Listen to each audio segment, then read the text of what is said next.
Okay, I see we have quite some people, and I want to welcome you today to this webinar on the project submission platform.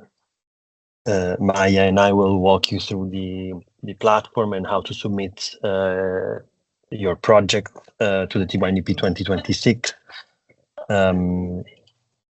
If we go to the next slide, some housekeeping rules.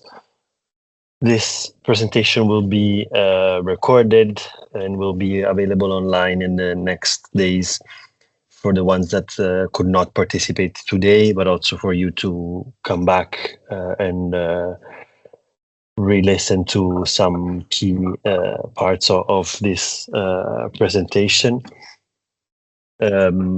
You are all muted. In the Q&A, we will unmute you and you can speak and ask your questions. Feel free to use the chat also to raise questions there during the presentation.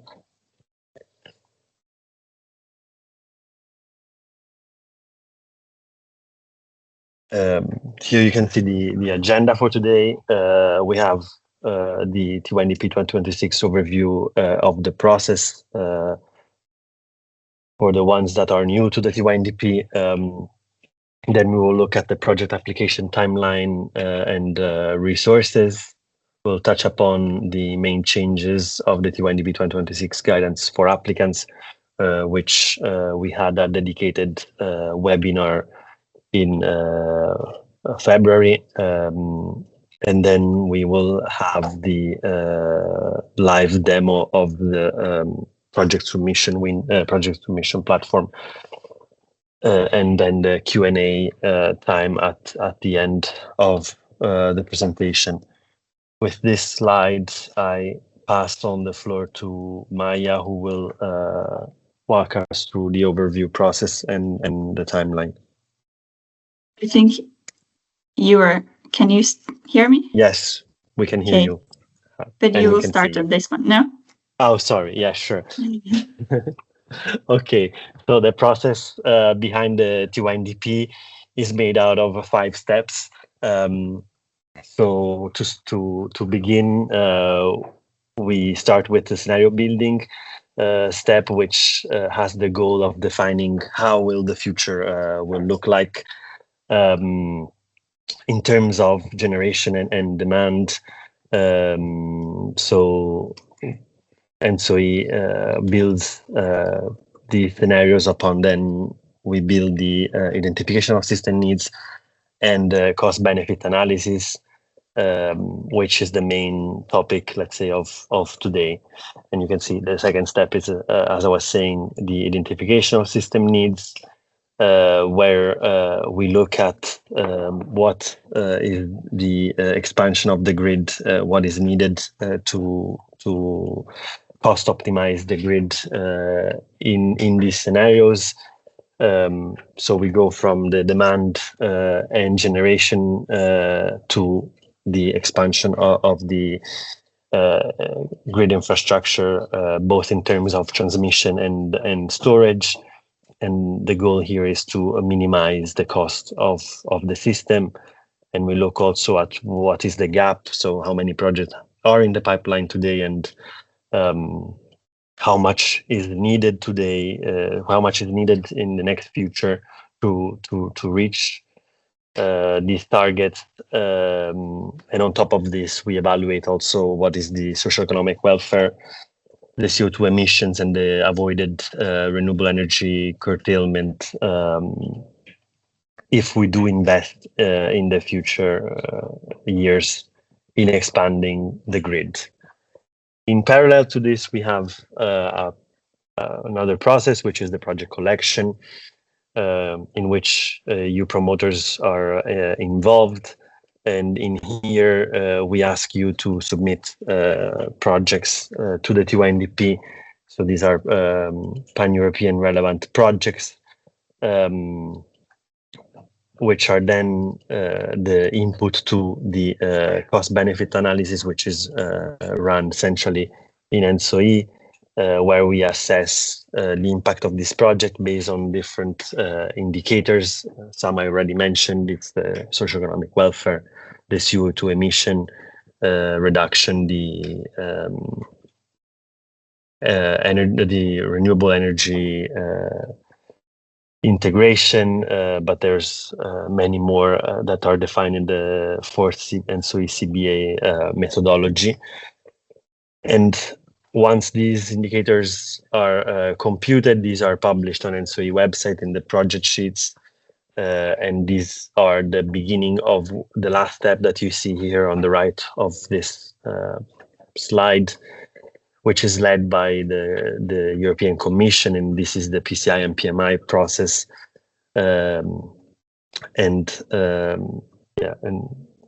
And this feeds into the Connecting Europe facilities. To the next slide, we have the overview, and now it's for you, Maya.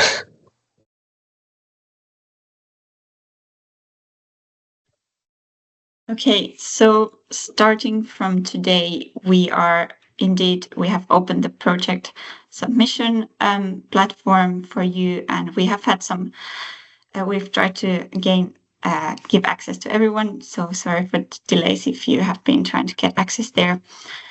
But basically, on the long term, then there will be the release of the TYNDP 2026 consultation somewhere in November 2026, followed by the submission to ACER for opinion in December. And in the same time as this happens, there will be the Commission's-led PCI and PMI process happening in the second half of 2026, and hopefully the final TYNDP will be released somewhere in June 2027. And then for the next slide, please.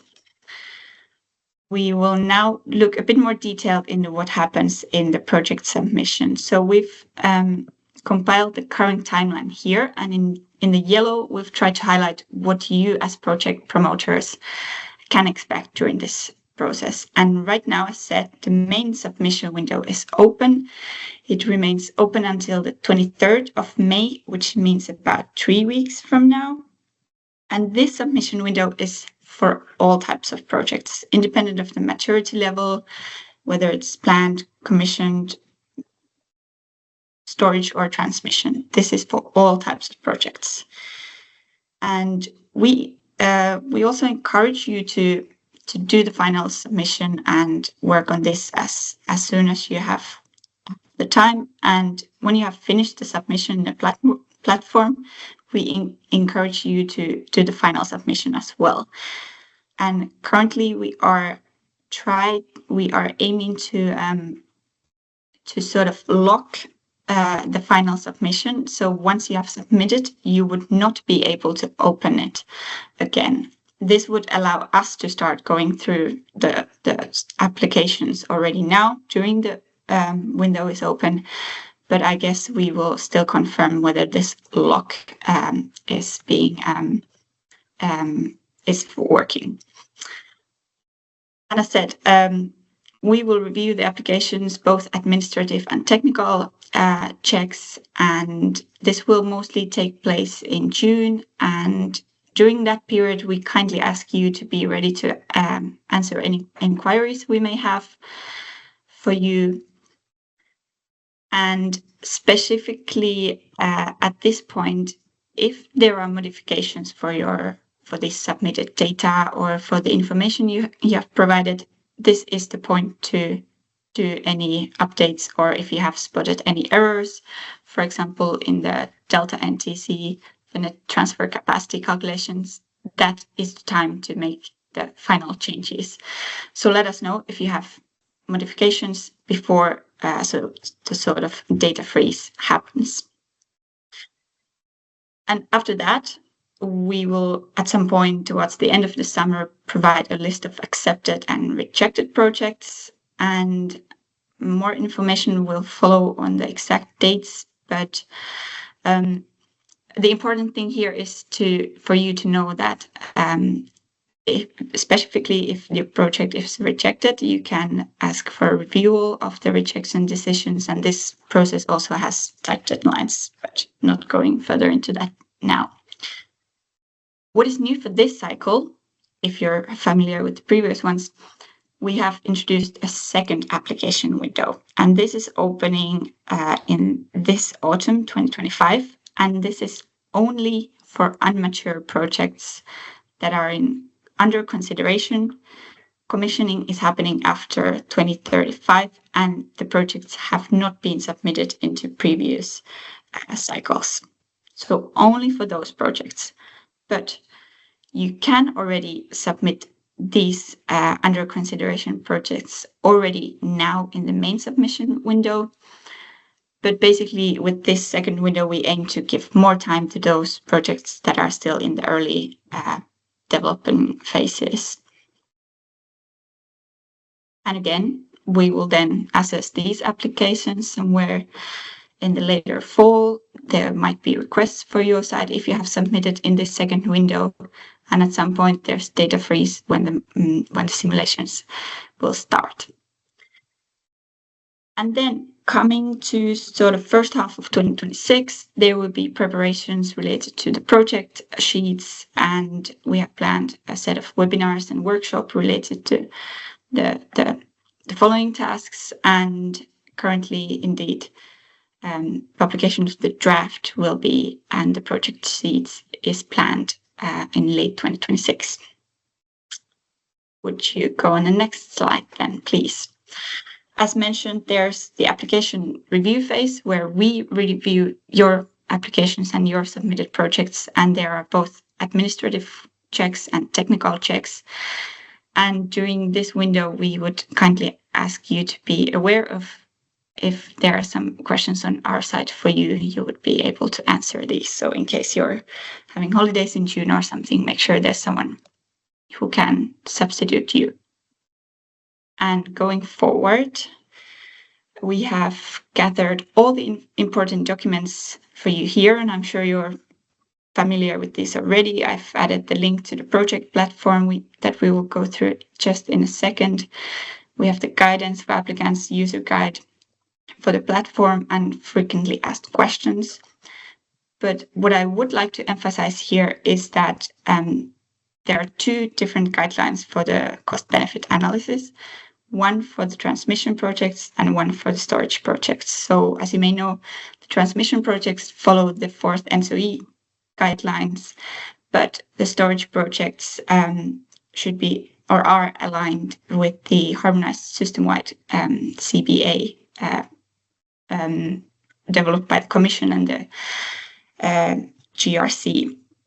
And yeah, although you're not asked to perform the cost-benefit analysis, it's good that you are familiar with these documents as well. And then next one, before giving back the floor back to Julio, we have indeed presented the main changes for this cycle in the webinar in February. So I would ask you to go back there. But if you put the next slide, this is still the sort of summary of the main changes, which I won't be going through here, but I would just guide you to re-listen that discussion that we had in February. And yeah, now off to you, Julio.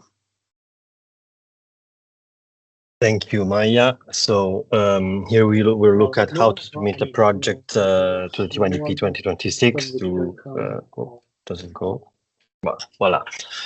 So to submit your project, you must use the TYNDP 2026 project platform. You have a link in this slide, which will be then shared with you after this webinar, and you also have received it by email for the promoters of the previous cycle, and is also in the ENTSO-E website and project promoter corner. you can see that not much has changed from the previous cycle. There's the first two tabs, which are storage and transmission. Then you have the PCI and PMI tabs, which will be relevant only in a second stage once the Commission will open this window to access the platform. I see a typo. Okay. You can use your credentials. I will come back to this later. So if you don't have credentials, you can request them to via email to TYNDP at ENTSO-E.eu. Now we will switch to the actual platform. Just give me 1 second. Stop sharing my screen. So share screen. Okay. The typo I was seeing is that the login is your email and the email, not the first name and last name. I don't know, that's a typo. But maybe this answers also the first question I see in the chat. So maybe to review this, but it's your full email and the password, and you can also reset the password through the platform. Once you're in, you will be prompted with the screen that you already saw before. Depending on which kind of project you want to submit, you will choose between these two. You have the links to the relevant documentation that Maya was presenting you. There's a user guide. There's the guidance for promoters that was published. There's frequently asked questions. And here you can also find the fourth ENTSO-E guideline for cost-benefit analysis on grid developments. So once you go in the transmission, you will be able to create a new project. At the very bottom of the you will be asked to fill in this form. So most fields have not changed from the last cycle. You will be asked to give the project name, project description. When you see that the tab is red, this means it's mandatory. So you will have to define the different project promoters, and in here I would highlight that more than one project promoter can be assigned to one project. Here you see that it's assigned to ENTSO-E, but you can have multiple promoters having access and editing the same project. This can be done only centrally. So you will have to send us an email to ask for granting access to a specific promoter. So this is I think this is important for you. Then moving on, you will be asked if this is a cross-border project, which countries are affected, the status of the project, if your project has successfully completed the environmental impact assessment, and the relevant documentation of this step, which can also be the link to the public available NRA document. For the promoters which are concerned by the unbundling, we will select which promoter you are, and if not already a TSO or exempted, then you will have to provide the document stating that you are foreseeing to go for unbundling or for an exemption. Again, here is the administrative part where we ask for the existence of the company, the latest balance sheet of the company, and the technical expertise of the company.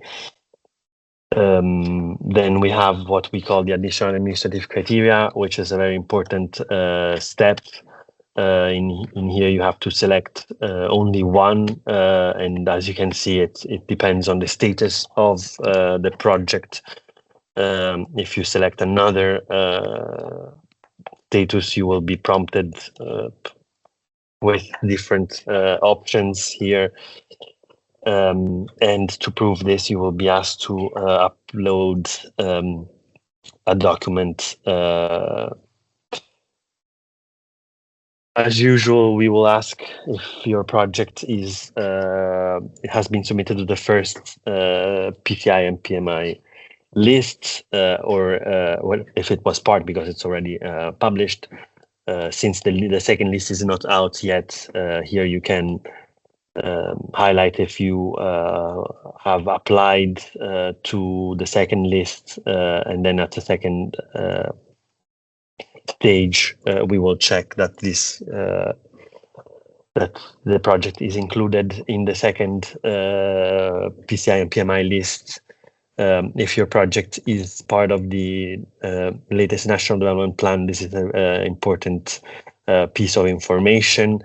You can upload the document itself. The documents, it's important to say, have to be in English. So if the National Development Plan is in a different language than English, just the part where the project is mentioned is sufficient. So you don't have to provide the full document.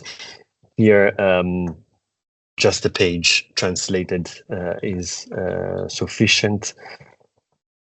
In case there's differences from the National Development Plan, these have to be stated here and explained.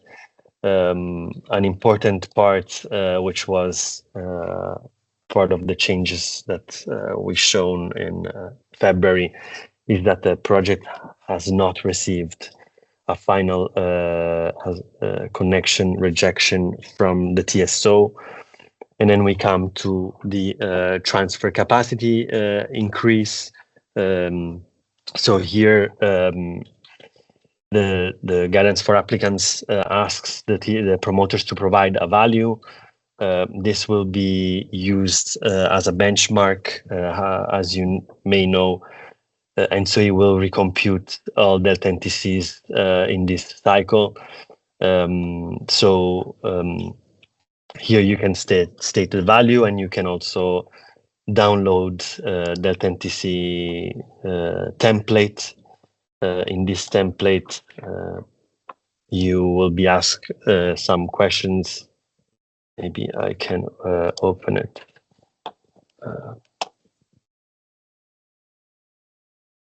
Yeah, so this is the template. These are the questions that are asked to you, and if it complies with ENTSO-E for CBA guidelines, and then what is the project, the impact border, and the two directions from A to B and to B to A. So the supporting documentation this year is not needed, the full study, but just this template is what is requested from you to be filled in and sent to us. And then the delta NTC will be recomputed by ENTSO-E.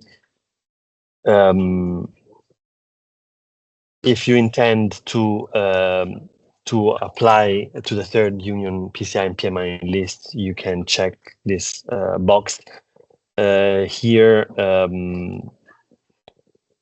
This step, let's say, it's not mandatory, but it's good for us to know. If you don't check it, this does not mean that you will not be able to apply in a second stage. Then you have the timeline. This is not new, so you can provide a timeline in whatever format you wish. And then what is important is to know what is the expected commissioning year, what is the type of connection, and then we go to the cost part, where you're asked to fill in the inception capex, sustaining capex, and then the OPEX for the projects that are now explicitly have an explicit chapter in the guidance, which are the offshore hybrid and offshore radios. We have this section where you can select if your project is hybrid or radial, and then you will be prompted with what is the transmission capacity for the different years, if it's a tooth or pint, meaning if the capacity is if this capacity is already part of the reference grid, to which node this generation will be connected, and then you will be asked to fill in the generation capacity that is linked to the hybrid and or radial. Important part is to define if this generation is part or not of the scenarios, and what is the estimated capex of the generation. This is important. It's stated in the guidance that the capex has to be given split into transmission and generation. And here you have some optional information that you, if you want to add the link to your website or other information that you deem relevant for us to know. The contact, I'm happy to tell you that now you can define as many substitutes as you want. Previously, this was limited to 3, but now you can insert as many as you want. The SPOC will be the responsible one as usual, but we will keep in copy also the substitute for any communication to you. It's important to know that what is defined here does not grant automatically access to the project. So going back to what I was saying before, the company, you can define 2 promoters, and access to the project is given at domain level. So everybody that has that email can access the project. So once this is defined centrally, all the people that have an account can access all of the projects that are assigned to that company. This is not linked to what you can define here. So you can have one company with edit rights on one side, but you can also have on the other side more than one promoter to be informed about the communications that go from ENTSO-E to the promoters that are involved in the project. Moving now on the technical data, these are defined as investments. You can define more investment items per project. So it's important to keep in mind the clustering rule. So projects of different statuses can be put together, but there's investments with different status can be put together, but there's rules that are defined in the guidance, in the 4th CBA guidelines. For example, 2 investments that are under consideration can be clustered together, but not. The general rule is that the most that can be clustered is 1 step apart. So if it's planned, it can be with an investment that is in permitting. If it's under construction, it cannot be with an investment that is under consideration. The exception to this rule is the under consideration, which can only be clustered with other under consideration investments. And here you will be asked, as in the previous cycle, with the technical data that defines your project. So the investment name, but more importantly, the substation where you connect, the entity that is operating the substation. If it's not in the drop-down menu, we can always add it. Just drop an email to us. Then the expected commissioning year, which can be different for different investments, the status, as I was stating before, and then the data if your project is AC, DC, the type of conductor, the size of the conductor, resistance, conductance, the megawatt ampere, the length of the cable, the nominal voltage. All these data are needed to correctly model, both in the market model but also in the network model, your project.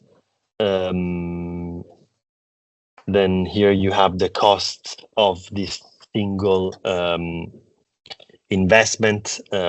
So here the platform automatically sums what you put in the investments and brings it back to the first tab that we have seen previously, to avoid confusion that we have seen in the last cycle. Now all the values are given in millions of euros per year. This was not the case for some projects in the previous cycle. The under consideration, the non-mature project, we were asking in percentage because there was more uncertainty of it, but this was creating a little bit of confusion. So we decided to stick to one unit of measurement to avoid this in this cycle. A new part which was not requested before was, when does the sustaining capex happen? And here you can define a year. So if this cost occurs after 10 years, 20 years, depending on the life of the project, you can define this. Also, other than refurbishments, it could also be end of the project, so the decommissioning costs, and this can be defined here. You have the climate adaptation measures that you can select here, and you can also specify if there's others that are not listed here, and what is the percentage of the transmission capex for handling these hazards. Very important part is the map. This is a mandatory field, so you can select the investment. They're both called new. Let's say investment one. Now this should change down here. Yes. So in here you will have to draw the project, and can be whatever. It can be a line. You can add a square if you need. If it's an offshore in the North Sea, you can define an area where the offshore will be located. If you just want to put, if your investment is, for example, a substation. Okay, I cannot put it here, but okay. If it's a substation, you can just put 1 point showing where the substation will be located, and then to save this, it's important, it's this save. You can save the new item, and then on top of this, you can maybe draw one line. And then if it's a new investment. This is very important, and it's a mandatory field, so you have to fill in this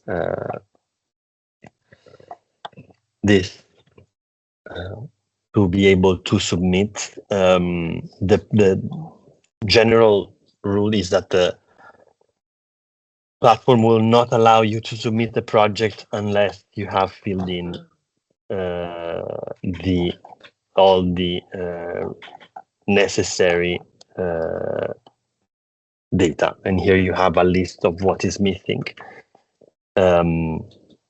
So once everything that is mandatory is filled in, you can press submit. And as Maya was saying, once the project is submitted, this is submitted, and we can start reviewing your application.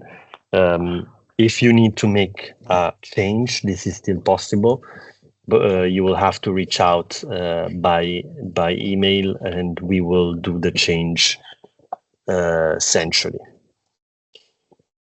You may have noticed that here there are more tabs that you don't see for the moment, because this is what we can see centrally. You are only prompted with these three for the moment, and then later on in the process, when you will be asked for the project level benefits, we will open the different tabs for you. This is basically it.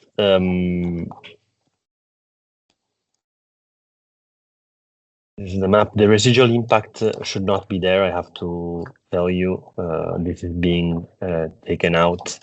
It was an error that was spotted yesterday, so you don't have to fill in at this moment that part of the platform. Now, maybe we open the floor to the Q&A. I will share my screen with the presentation again. Yeah, we already have a lot of questions in the chat. Yeah. And while you're opening it again, I can start with, there was some questions earlier on the second submission window. And indeed, that's someone was asking whether they can submit project under consideration there. I think yes, if it fills all the criteria to be in the second submission window. So check that on the guidelines. But indeed, they're only for those projects which are under consideration after 2035 and not submitted in the earlier cycles. And it's independent from the first submission window, so there's nothing like you need to submit to the first one to be in the second. No, this is not the case. And I think those were the couple questions on the submission windows. Then there was a question. Allowed the microphone for all attendees. But yeah. So maybe we can go. Yeah. If you want to unmute while Maya reads the question, and you can. So the storage one, yes. In storage projects following the EC GCR harmonized methodology, is it ENTSO-E who will do the CBA analysis, or is it the applicants who will have to do it? So this one I can take over. We are discussing with the commission who will do the computations. In the last cycle, it has been ENTSO-E, and most likely it will be ENTSO-E also for this cycle. But the details are still being discussed. You're raising a very good point, because the methodology is defined by the commission. So it's their responsibility to define these indicators. But the important part here is that you will submit your project through the platform. So you will go to the storage tab and you will fill in the data there.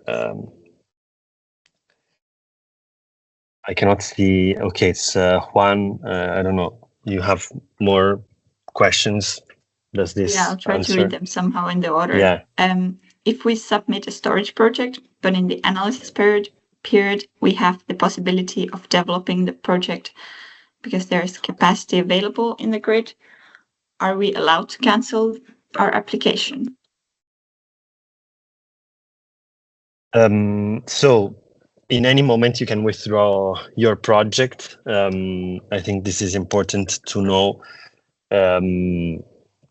So yes, you can submit your application, and you will be assessed as we have seen in the timeline that Maya has presented before. Maybe I can go back to the timeline. So you can submit your project. We will review your application based on the rules. And then if something changes in your project, then you can withdraw. You want to withdraw, you can withdraw. What is not allowed, let's say, is to change the data once this is frozen. So once if your project changes, let's say it's double the capacity or it changes connection point, this is not allowed. But you can withdraw if for any reason this happens.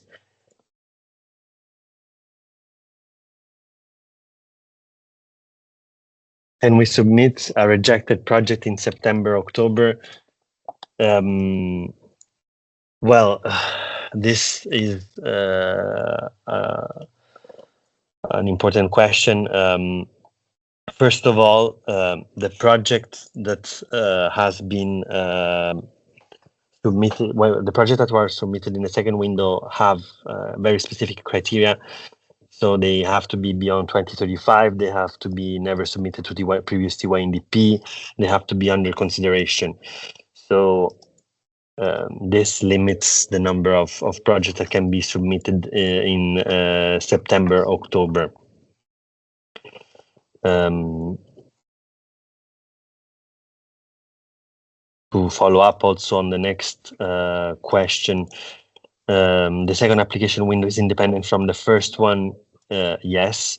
Again, there's specific rules to follow to be part of the second window. The intention there is to have most projects in the first window and to have only the project that, as of today, are not certain or are not known. This is why the second window was created, to allow projects that will come up after summer, which we don't, or you don't know as of today.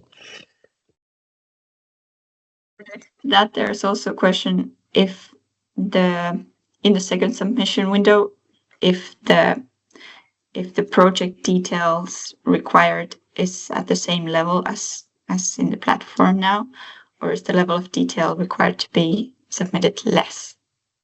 No, the level of detail will be the same. There's no difference in the level of information that is needed to correctly model these projects.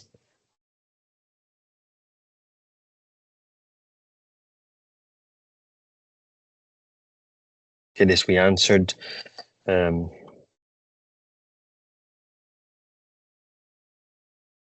There's a question from Søren. What does company existence document mean? This one.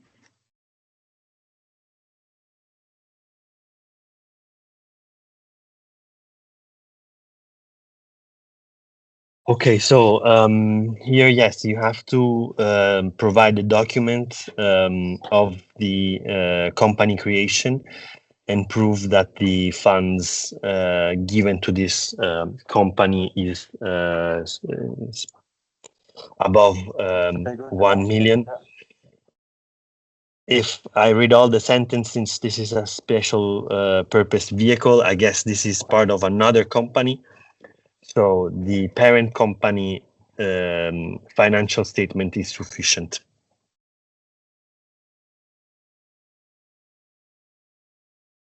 Does this answer your question? If there's a follow-up.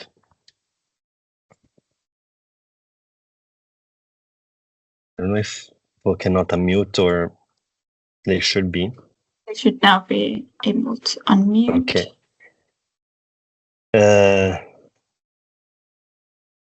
In the technical expertise documentation, what is expected is from the guidance, there's a description.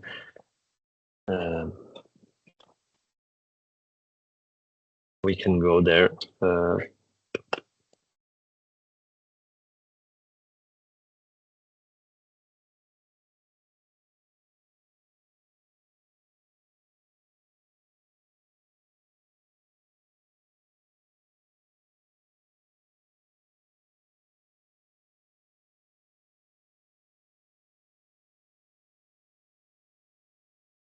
So the project promoter has the technical expertise to realize the project by its own or by using subcontractors.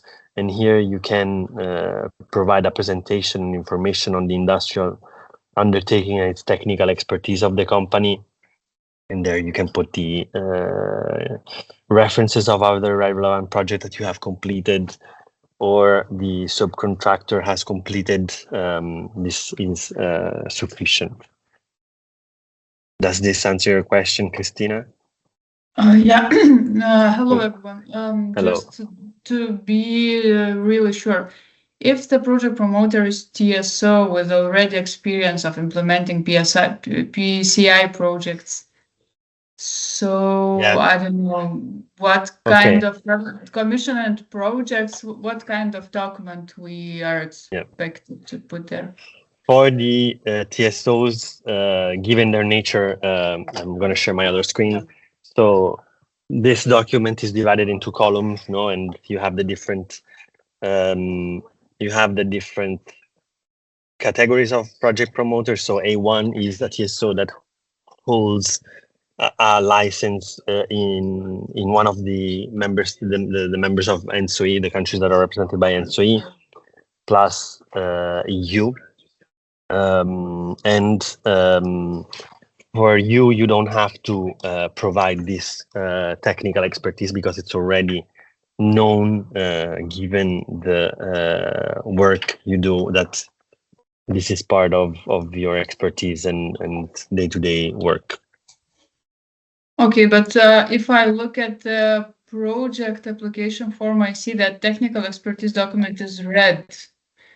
The square indicating choose the file is red. So it's either an error or when I showed, because I didn't select the category of the project. Is it? No, I'm looking at my file because I was already okay. filling in the files. Then this must be an error that we can take. Okay. It should, you see, you see that all of them become non-red. Yeah, but the technical expertise is red. It's just a glitch of the platform. Okay. This should not be. We can take note of it. Okay. Thank you for spotting it.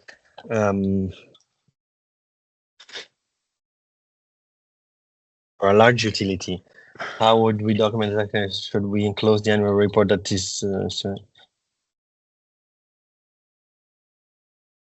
But I think this we have covered what is expected. So if in the annual report you highlight the project that you have built, this can work.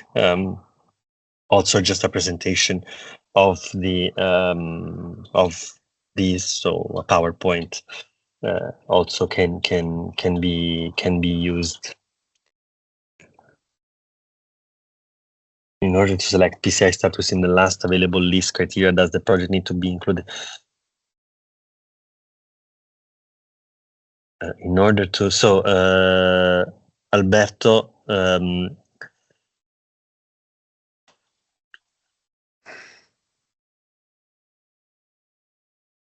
the two applications are independent. So if your project is part of the first PCI and PMI list, and you have not applied to the second PCI and PMI list, you can still select that tab. However, it's important to say that every application to the PCI and PMI, but also every application to TYNDP is independent from the previous cycle.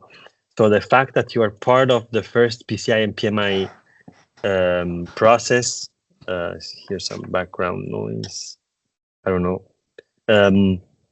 does you have to reapply every cycle, every 2 years, to keep the PCI and PMI label.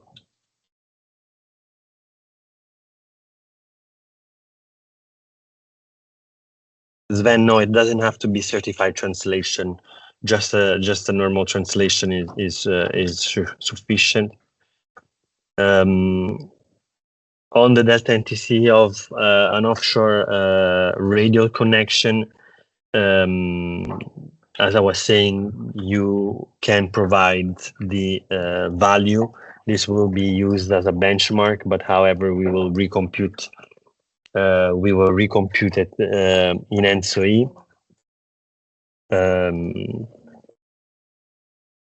If I can again, yeah. Yes, sure.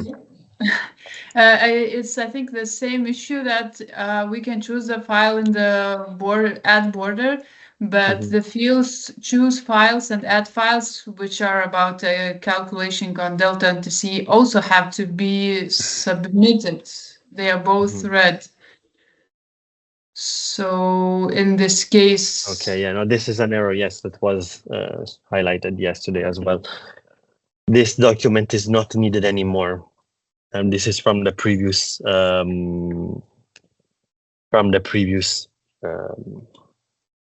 yeah, and the one the higher one, like upload the delta NTC template again. Yeah. If it's radial connection, there's no cross border, or the radial connection which is not intended for the further PCI process. This is a mandatory field. Shouldn't it be not mandatory? But in here we are asking that the computation you have done are compliant with the fourth CBA guidelines. But we can look at it. I understand when we speak about the cross-border interconnection, but when we speak about radial connection, which is one market. Yeah. Look, I will take your point, Christina, and discuss it with the relevant team and see if this is also relevant for the radial offshore projects. Good, thanks. And maybe just one follow-up question related to the NTC. If we've done our internal studies, which were not according to the CBA guidelines, can we provide these internal results of this internal studies not according to template? Sorry, I didn't understand. Can you? I think we should ask Mark Emery to. Yeah. I just muted him. Yeah.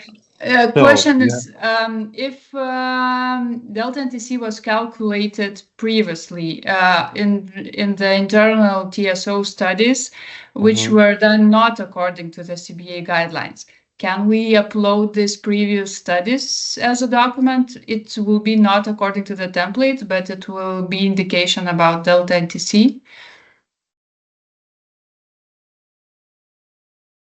Again, I have to discuss it with the relevant team here. If another template other than this one can be submitted, but what is important to keep in mind is that this value will be recomputed. Yeah. So this is what we're doing here. The thing here is that when we look at that value as a benchmark, to truly compare your value with what we recompute, they have to use the same assumptions and the same methodology. So if you have used a different methodology, it's difficult, let's say, to compare the two values. But we will look into it and see, because I think that the offshore are maybe. They don't have the impact. Now it's not only about offshore, but it's about the project. and the latest stages of implementation, which are proposed for TYNDP. I know one last a couple of times, and just having in mind a very short period of providing information for TYNDP, doing the recalculation according to methodology could be like really extra efforts, which will be again recalculated by the ENTSO-E. So that's why I'm suggesting that other forms, which was already used by the promoters, maybe could be accepted.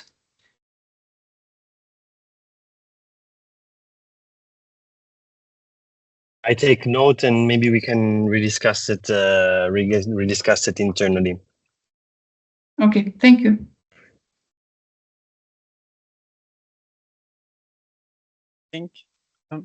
Hello, do you hear me? Can you confirm that you hear me also, Julia? So when it comes to this documentation, so I would say any extra documentation on the delta NTC computation that was performed by the project promoter could be added. I think there's the option of adding more than one document in the platform, so this shouldn't be a problem. But it would be very much appreciated to complete always this template independently. So if the study was definitely different, then I guess from the template there won't be so much matching in terms of approach. And the closer you get to the CBA methodology approach, I guess the better it is. But this template needs to be filled for all projects, and also even internally when computations are going to be made, these templates will be filled as well. And therefore, it allows also to have similar kind of information to be compared across the different projects. As you've mentioned, I believe that if you've made a computation before, it's not worth it to recompute it, I would say, because in any case, it's going to be also computed internally. But however, if you have the resources to do so, I would say, yes, go ahead. But so if I was you, indeed, I would maybe leave it then to us also to compute, because we are computing in any case. And then there is a dedicated process for comparing what was submitted by the project promoter and what has been performed at ENTSO-E level. Thank you.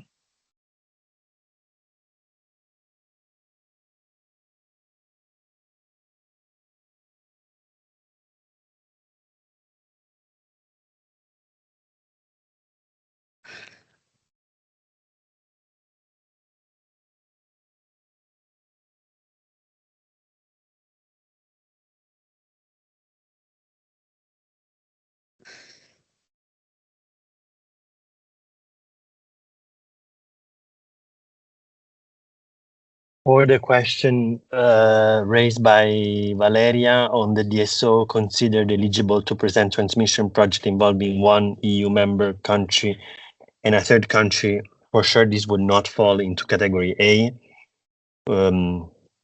We can discuss, I will ask internally if these are considered category B, so project like companies that don't hold a license as TSO, as utility companies do, but then these companies, then you will have to add the statement that you will go for either an unbundling or an exemption.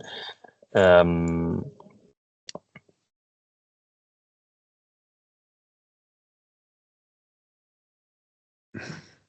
information is expected, the standard cost. Let me see if I have the page open. So standard cost, yeah. We also received an email on this that it doesn't say it's under the technical data and investments. And there's a field called standard cost. I'm not sure if that's actually an error from our side there or what's expected to be here.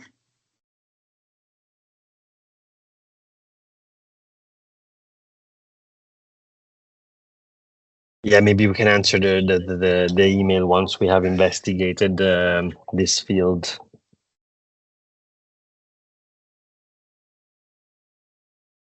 Yeah, we can share that to everyone.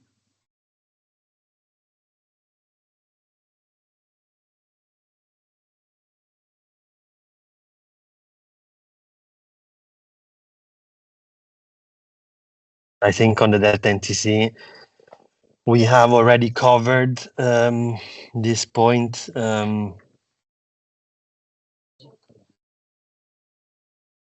That you can submit any document, as my colleague Frank has said previously.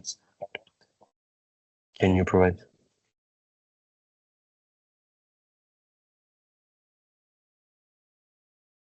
Maybe on the second part, can you unmute so we can discuss, because I'm not sure I understand what information.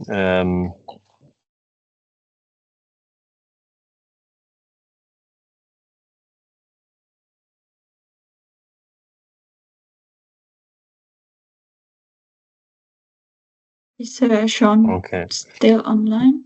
Yeah, I'm gonna we can Hi, take. Yeah, good hi. afternoon. Yeah. I wasn't sure if you were asking me or someone else. Yeah. So our question is very similar to what was asked before, especially on the supporting documents, which now I understand aren't mandatory, even though they're in red. But on the Yes. template itself, so especially for our projects, which are not going to be very large in terms of capacity, we don't expect cross-border impact beyond the two borders, A and B. So essentially what we're thinking here is that in the results of the template will be the same as the increase in NTC that we're going to be inputting in the system, and they'll be equal. What we weren't sure whether or not this template is actually mandatory, because in the guidelines it says that project promoters may or can submit further documentation, and as you said, But this was ENTSO-E covered, yeah, from ENTSO-E is my colleague Frank. yeah. So The- from Frank's reply, I understand that we Yeah. should submit it if possible. I'm just trying to understand what level of detail you want within the template, especially under additional information. So if I can jump in again very quickly. So the information that is, so information being asked in the document are the minimum requirements. So in terms of scenario, what scenario have you used? What grid model have you used? What climatic years have you used? What power shift methodology have you considered, etc., etc. Like these are the minimum information that we need to have. As I said, adding any extra, because I guess from the study you might have also some technical documentation, which, by the way, in the previous cycle we were asking to have.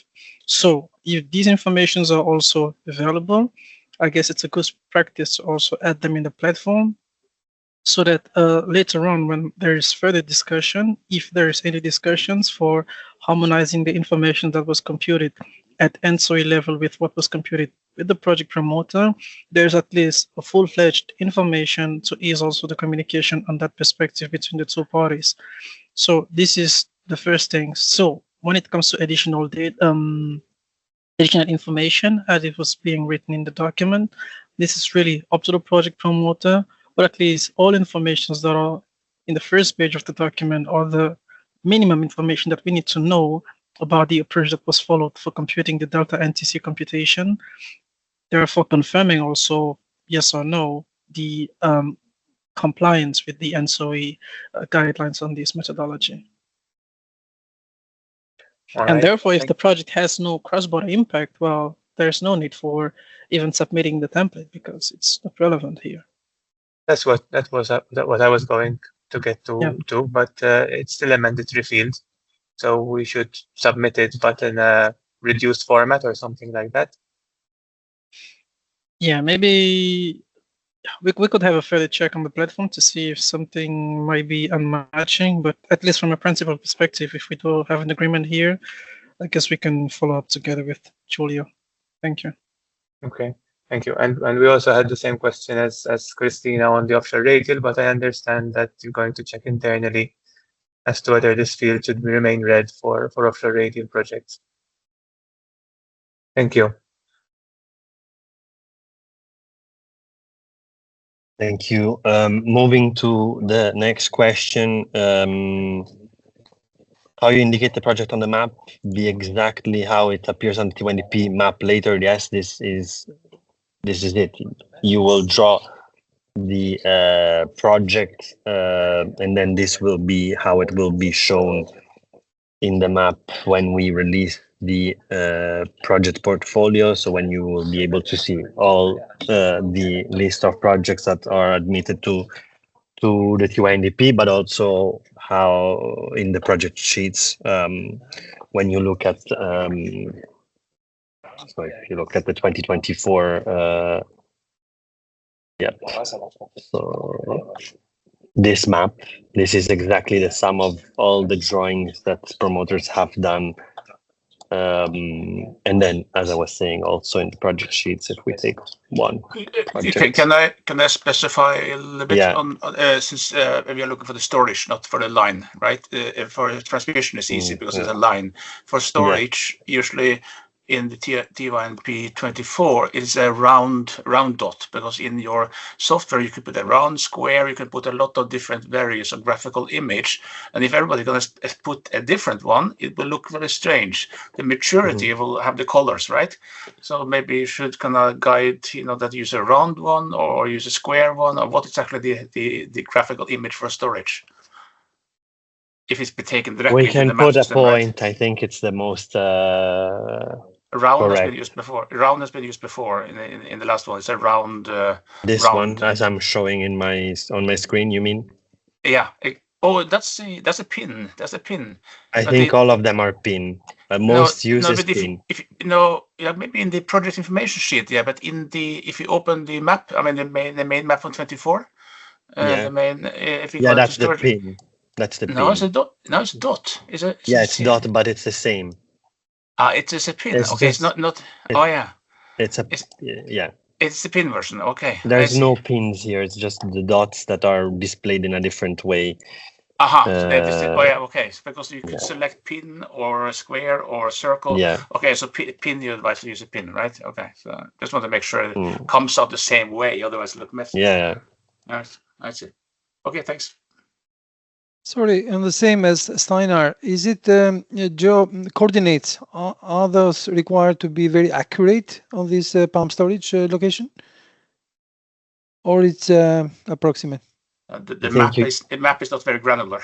The map is not very granular, but here, for example, they have selected the lake that is used.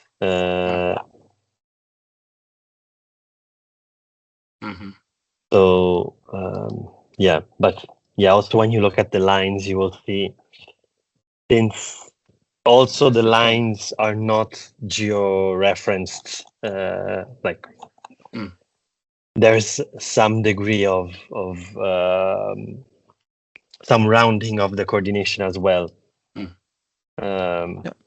So like this line won't through this lake probably, but where it's located, more or less, this is what counts, and it's important the substation where it connects. But that's then you're linking it to the next part of the same question, because I think the most storage project is like a pin, like a circular pin, right? They don't usually show the connection line from the storage project to the connection point. Because that could be confused as a transmission project, right? I don't think you show that one.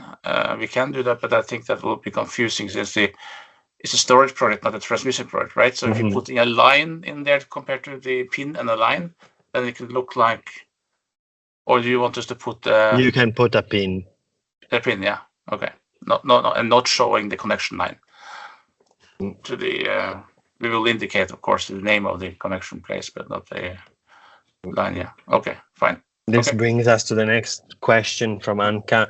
Can multiple links contain multiple elements be submitted for a project?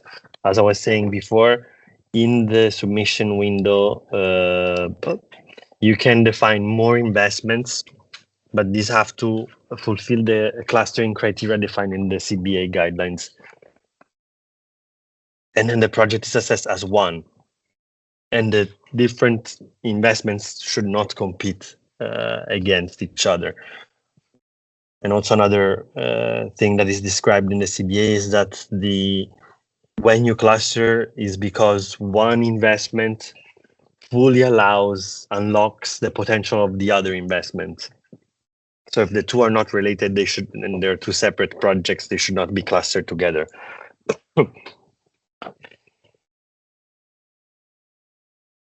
on the level of details of the second window, we have already touched upon. Yeah, then there's also a question which email to use. I've sent a message to the chat, and it's TYNDP@ENTSO-E.eu. Sorry for the delay of answering those. We'll try to get back as soon as possible now.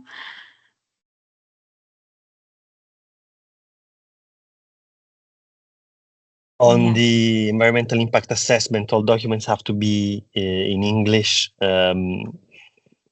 We will review all the documents. So if it's not sufficient, we will come back to you. If the key relevant parts, I guess you can submit just the relevant parts, as in the NDP, as you were mentioning. Yeah, the slide has a typo. It's on the 26th of May.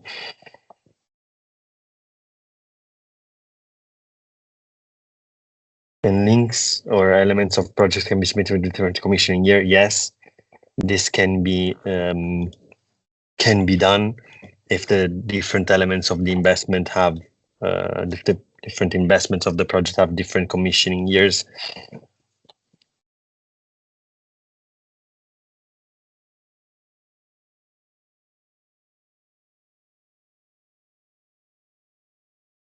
On the residual impact of the storage project, this is a question for the Commission. I have to be honest. It's them that they define the harmonized system-wide cost benefits.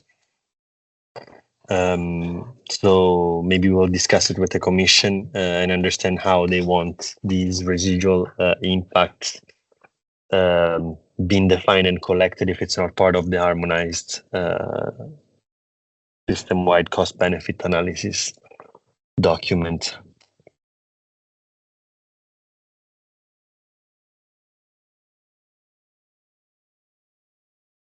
The capex figures from Jordan, they are in euros of the year of the TYNDP, so 2026. That's the year of study that you are mentioning.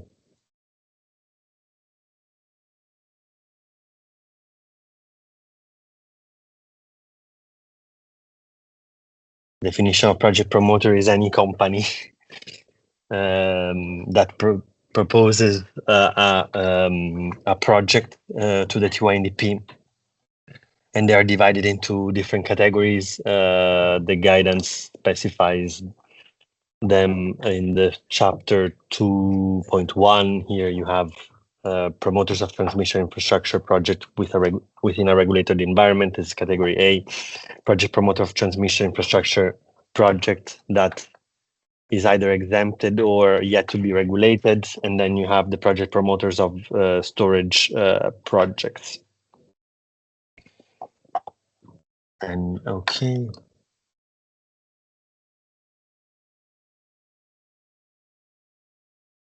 We already discussed about the distribution projects. We will look internally if they fall into category B. The standard cost, again, we will look at it and come back to you.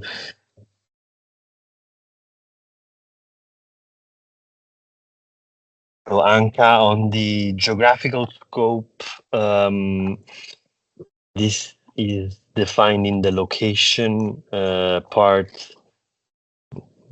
Location, so main investment at least is partially located in one of the countries represented within ENTSO-E. So part of the project has to be in one of the countries that is represented by ENTSO-E. So in the case of Romania, yeah.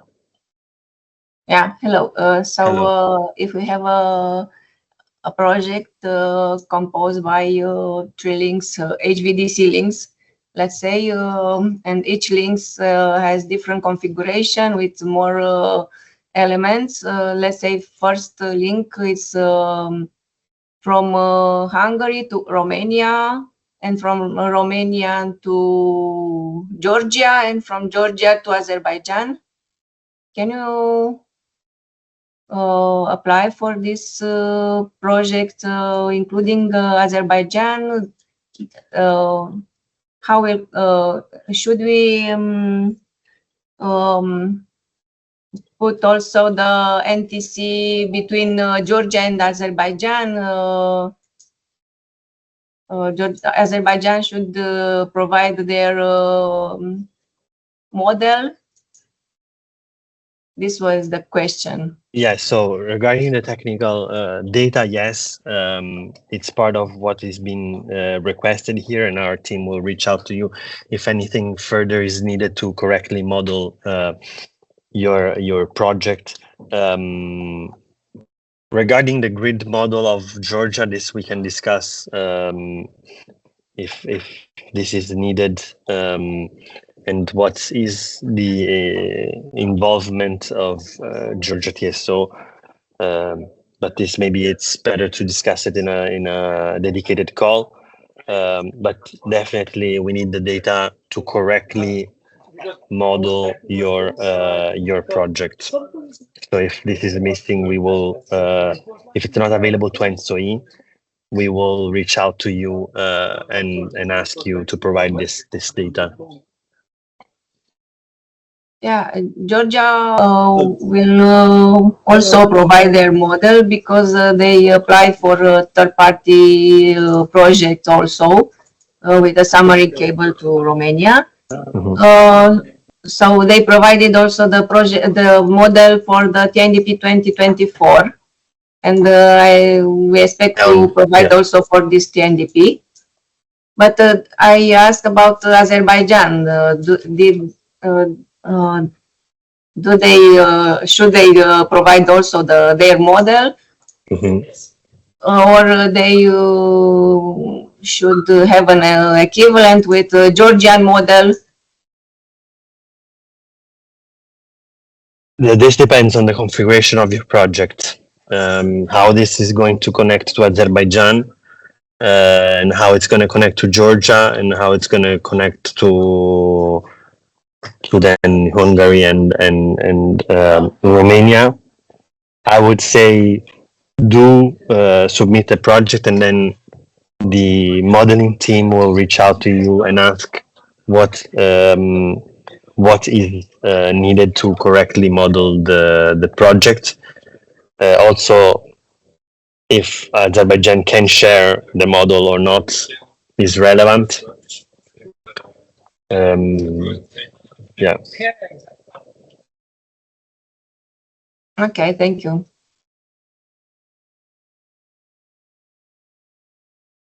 We're almost at the end of the questions. When the CBA methodology is expected to be reviewed to know if we promoter need to provide the study ourselves. I guess this is a storage project, but in general, the CBA methodology will not be reviewed in the next in this cycle. At least what concerns ENTSO-E, what is the reference document is the fourth ENTSO-E guideline for cost-benefit analysis for grid development projects, and this will not be updated in this cycle. Also, because the update of this is quite lengthy, because it goes for EC approval.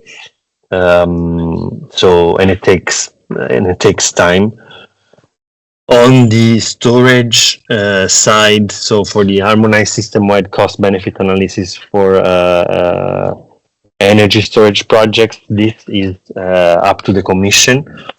As of today, they did not tell us that they will update this document, but again, it's up to them to define this.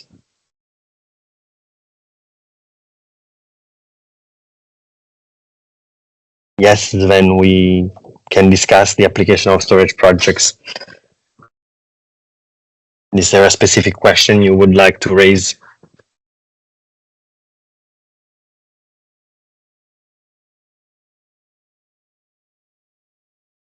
Can you hear me? Or yeah, we can hear you. Yeah.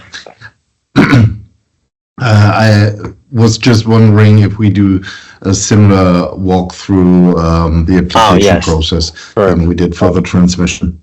Sure. Yeah, that was my plan, but I didn't make.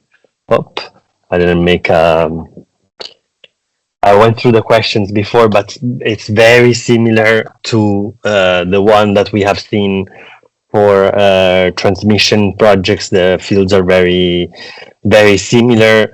There's no delta NTC, obviously, but okay, name of the project, the promoter, the country, the description, if it's an upgrade, if it's new project, if there are related projects. Category C, as we know, have to submit all three of these documents. The status of the project, the environmental impact assessment, the project compliance with the administrative criteria, and also here they changed based on the status of the project. So if it's an under construction project, you have different options, as I was saying before. This is the document that proves the compliance with the administrative criteria. If the project was part of the first PCI and PMI lists, and if it has applied to the second union list, then if the project is part of the NDP in the country, and I understand that not all countries do, but if this project is part, and then if it's available, the document of the NDP or the link is fine. If there's differences between the project that you're submitting because the project has changed, so what is written in the NDP and what you're submitting, this has to be stated here.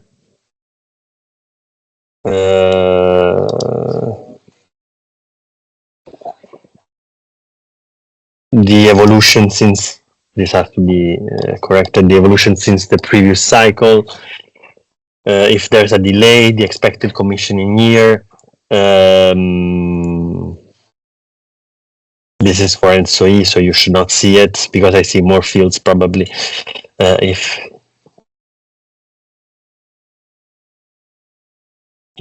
the expected lifetime of the storage unit, and then you have the cost as usual. So the inception capex, we investigate the standard cost. The inception capex, the capex uncertainty in range, the sustaining capex, the OPEX, and then the residual impact is not to be filled in. The contact is the same as the transmission. You will have a single point of contact, and the substitutes here. And then in the technical data, you have the storage technology. Based on what you select, the fields will change. Very simple. In hydro pump storage, you have turbining and pumping capacity, but for electrochemical storage, you have charging and discharging, and you will be asked to fill in these capacity. So the installed generation capacity, the total storage capacity, the efficiency, where the project is going to connect, the connection point to the high voltage, the project storage, the storage project location name, and then the timeline of the project.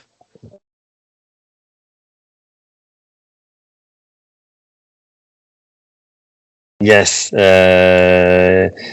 Guillermo, we have the admin view here.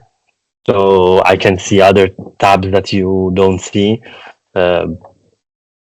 This is where we put in the results, and then it's available to the website. This is the needs which will be opened later in the process, where you will have to define how your project fulfills one of the needs. The project level indicators also are to be submitted at a later stage. We have seen in the timeline Let me go back to the timeline I'm sharing. Up. So, if you see here in the first half of 2026, you will be asked about the project level indicators as part of the usual process. These are not mandatory, but if you want to submit them, you can submit them. Are non-mature indicators, meaning that the methodology is not mature, and depends also which, if it's a storage or a transmission, it's defined in the methodology, so the CBA guidelines or the harmonized how to be computed, but then it's up to the promoter to compute it. I see we're 1 minute to the end of this session. Is there any other question?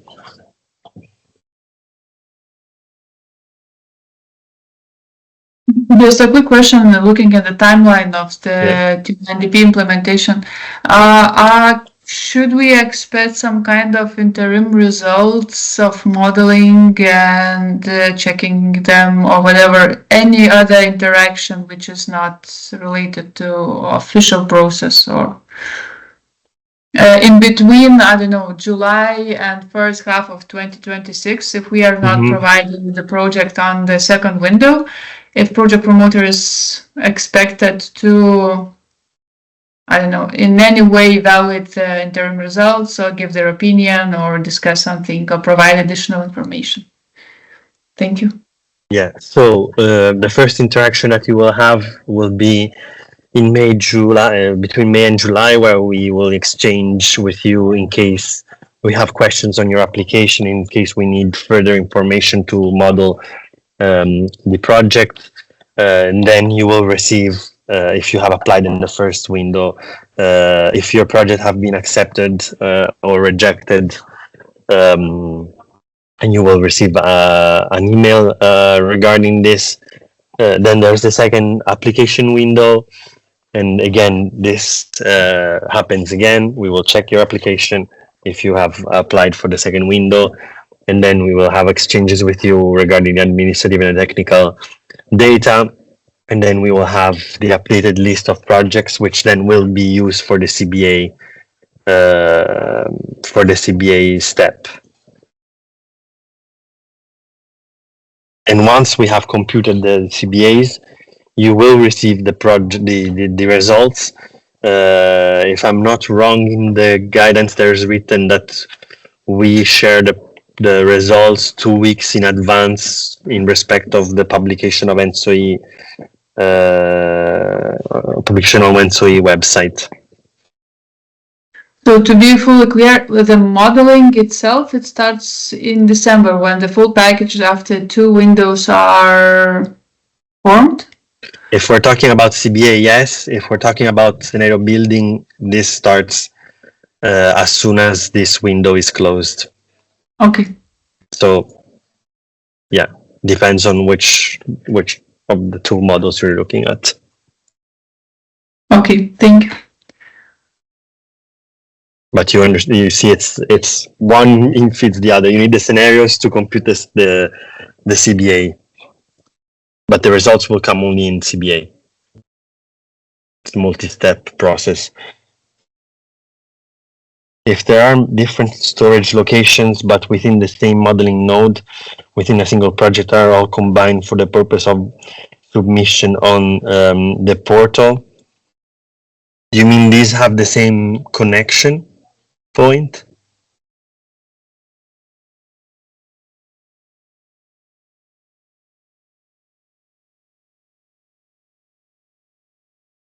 Edward?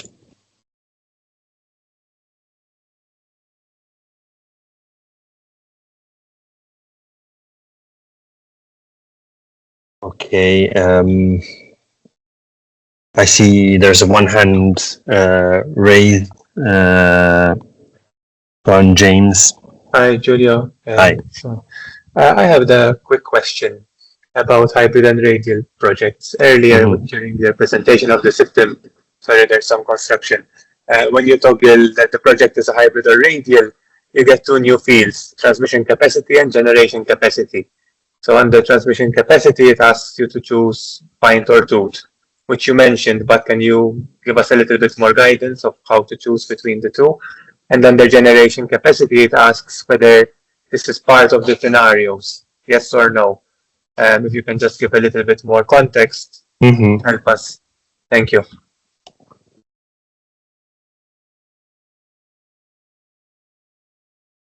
So let me share my screen with the platform.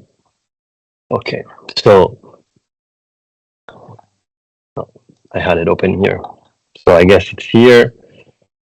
Give me 1 second. Yeah. Then we make it hybrid. So in here you have to provide the capacity. And in pint and tooth, this depends on if the project is part of the reference grid or not. So if the project is part of the reference grid, if the transmission capacity is part of the reference grid, then it's a tooth. If it's not, it's a pint. And how to define if it's part of the reference grid or not, there's in the guidance, in the CBA guidelines, there's criteria. So if the project is under construction, if the project has fulfilled the environmental impact assessment, if the project is in the